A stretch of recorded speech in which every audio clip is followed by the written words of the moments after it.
السلام عليكم. اهلا بيكم في مطبخ مني. هنعمل مع بعض النهارده احلى واجمل صابليه شوكولاته مناسب للدايت، وكمان سعراته الحراريه قليله قوي. هنعمله من غير دقيق ومن غير شوفان اقتصادي، وطعمه جميل جدا، وكمان من غير سكر، وطريقه تحضيره سهله، مقرمش وطعمه بجد خطير. يلا بينا نشوف طريقه العمل. هنجيب دلوقتي طبق ونحط فيه اول حاجة كده بيضة واحدة، وبعد كده هحط بمعيار معلقة الطعام 3 معالق كبار من الزبادي، اي نوع زبادي. وبعد ما حطيت الزبادي بالشكل ده كده، هحط عليهم بقى دلوقتي سكر ستيفيا. هحط كيس واحد من سكر ستيفيا، وزن الكيس الواحد 2.5 جرام، ولو عايزين تبدلوا السكر الدايت بالعسل زي ما تحبوا.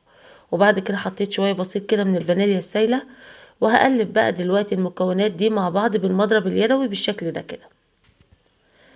بعد ما قلبتهم مع بعض خلاص كده بيكون جاهز معانا. هنيجي بقى دلوقتي للمادة الجافة اللي هنحطها في الوصفة. انا هستعمل في الوصفة السميد.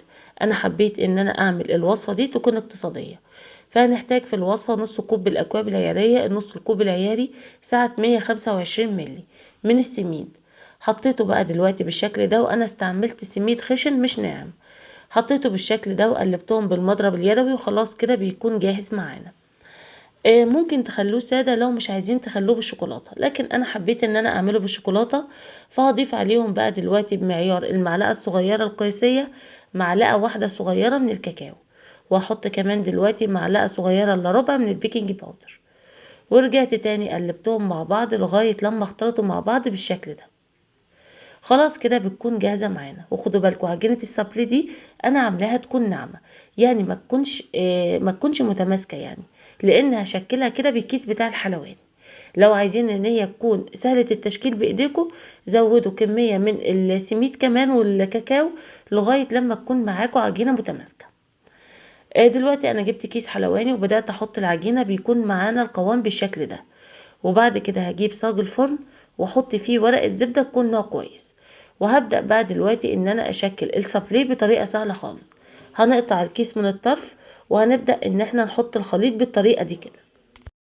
طبعا انتوا شايفين معانا الشكل ما هوش متناسق. هجيب بقى دلوقتي بعد ما احط الخليط هجيب معلقة كده صغيرة، وابدأ اظبط كده الخليط بتاعنا، او اظبط الشكل بتاع السابليه.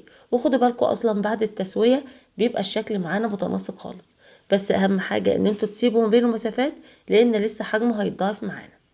دلوقتي بقى هبدأ ان انا اظبطه بظهر المعلقة بالشكل ده كده، مش هياخد وقت ابدا. وخلاص كده بيكون جاهز معانا. هناخد بقى دلوقتي الصينية او الصاج ده وندخله الفرن. يدخل على فرن سخن على درجة حرارة 180 في الرف الاوسط من الفرن. بيقعد بالظبط 15 دقيقة، وبيطلع معانا بالشكل ده. بنسيبه بقى لغاية لما يبرد خالص، وبيكون معانا كده. خدوا بالكم انا ما شغلتش الشواية علشان مش عايزة اللون بتاعه يبقى اغمق من كده. دلوقتي بقى انا مجهزه معايا شوكولاته سايحه. هبدا بقى دلوقتي احطها على الوش كده. انا محطتش الشوكولاته غير بعد ما الصابليه برد معانا خالص. ولو عايزين طريقه عمل الشوكولاته الدارك اكتبولي في التعليقات، وانا هحط لكم الرابط بتاع الفيديو تحت كل تعليق طلب الشوكولاته. دلوقتي بقى هبدا ان انا ازينه بالطريقه دي كده. هحط بس مسحه بسيطه من الشوكولاته الدارك على كل واحده من السابليه، وبعد كده هزينه باي مكسرات متاحه عندكم. طبعا التزيين حسب الرغبه. انا هحط على الوش شويه كده من شرايح اللوز. حطوا بقى اي مكسرات انتوا بتحبوها، او تحطوا كمان شوكولاته شيبس، او تخلوه ساده بقى زي ما تحبوا.